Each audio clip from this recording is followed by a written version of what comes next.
You're watching The Legal Breakdown. Glenn, we have some bombshell news here from the New York Times about the former acting attorney general, Emil Bove, who is right now a nominee for the Third Circuit Court of Appeals.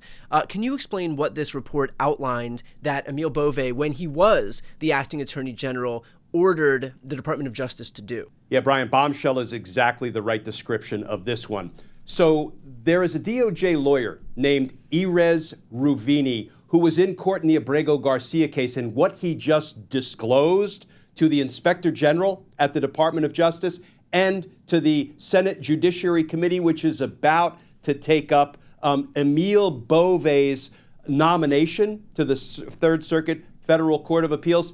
He authored this 27-page letter and laid out how Emil Bove told people that they were going to have to violate court orders and deport people regardless of what the federal court said about whether they could do it. I mean, this is really dramatic stuff, and it looks like Mr. Ruvini has the goods to back it up. There are other witnesses. The New York Times reporting references, emails and text messages. And just so I completely accurately characterize the allegation being made by Mr. Ruvini, and he made it formally through his lawyers as a whistleblower, mind you. Here is just a little bit of the New York Times reporting. It says, Mr. Bove, who I should remind people was Donald Trump's criminal defense attorney before Donald Trump was elected, and Emil Bove is the one who went into federal court in New York and told the judge that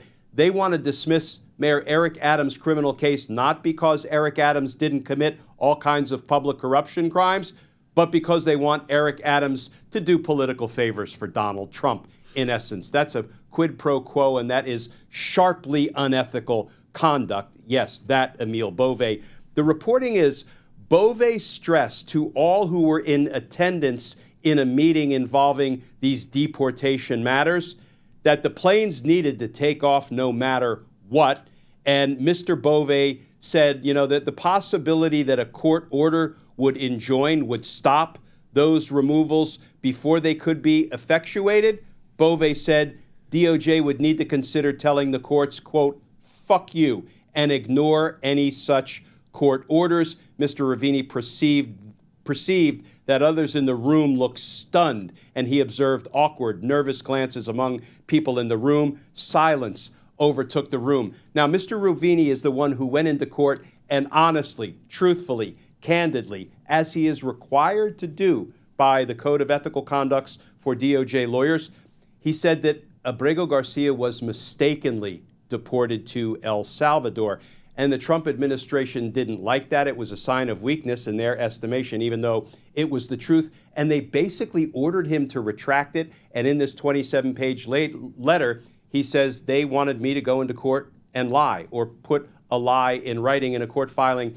And I wasn't going to do that. So, of course, he was immediately fired. But he's not going to take it lying down. He has now provided all of this information to the Inspector General for the Department of Justice, who investigates, internal wrongdoing at DOJ. Fortunately, it's a long-serving IG, Inspector General Horowitz, who I think can be relied upon to give this one an honest look. And he also provided it to the Senate Judiciary Committee, which is about to take up the nomination of Emil Bove to the Federal Court of Appeals. So it would be bad enough, it would be disqualifying enough if you had the acting deputy attorney general, like one of the highest law enforcement officials in the United States of America, basically coming out and telling the courts, fuck you, ignore any order that doesn't comport with our political agenda. But then layered on top of that is the fact that this guy, Emil Bove, is now a nominee for a federal circuit court. And so what do you make of the fact that this is somebody who might be on the very courts that he was telling his underlings that they should basically just ignore? Brian, let me go out on a limb here and say that you're probably not well suited to be a federal judge if, as a high DOJ official, you're telling your subordinates, fuck federal court orders, we'll defy them if Donald Trump wants us to and wants us to unlawfully deport people. what's the point of even being a federal judge if you yourself are undermining the very credibility of those judges' orders that are being handed down? Like, aren't you just basically telling people that whatever ruling I as a judge might hand down, if it doesn't comport with your political ideology, you just say fuck it? Yeah, interestingly, it kind of feels like in keeping with Donald Trump's cabinet nominees, right? People who are entirely ill-equipped for the positions that Donald Trump nominates them to. You know, you want to be you want to dismantle the Department of Education. I'm going to, make you the head of the Department of Education. Right. You are somebody who is ill-equipped to be the Secretary of Defense, for gosh sakes, Pete Hegseth. Well, it feels like more of the same. Somebody who says fuck federal court orders is going to be a federal court judge? This is a political question here, but do you presume that we're going to have any semblance of a spine from these Republican senators when it comes time for their advice and consent responsibilities,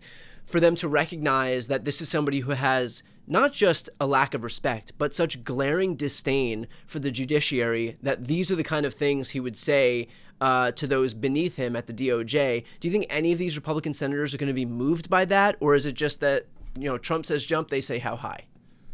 Brian, hope springs eternal. So here's the example I'm going to point to that gives me at least a glimmer of hope. Ed Stop the Steal Martin was named by Donald Trump to be the United States Attorney for the District of Columbia, my old professional home. He was going to be the top prosecutor in all of Washington, D.C. And he had done so many things that were a gross abuse of his position and of prosecutorial powers that when his nomination went to the Senate Judiciary Committee, it didn't even make it out of committee. And it looks like one or more Republicans, held the line and said, no, this is a bridge too far. Boy, it sure feels to me like Emil Bove is a bridge too far in a similar way, and maybe even a worse example, because a U.S. attorney who's appointed by the president typically only serves for the term of that president, whereas a federal judge, whether trial court or appeals court or Supreme Court justice, they serve for life. Think about all the damage a lawless hack like Emil Bove can do on the federal bench for life. And so what would your message be to those, Republicans who had enough reason, whatever that reason might be, to refuse to vote out Ed Martin out of the Judiciary Committee as they look forward to deciding whether or not to do the same with Emil Bove? Think about the oath you took, your oath of allegiance to the Constitution. Think about the need for a competent, qualified, honest, ethical, federal judiciary. Do right by your constituents, do right by the American people, and don't put a lawless hack, somebody who said fuck federal court orders, on the federal court, because, that's a lose-lose. And I know you're scared to death to defy dear leader, but there comes a time when, you have to search inside you and find just a little kernel of principle and then act on that principle.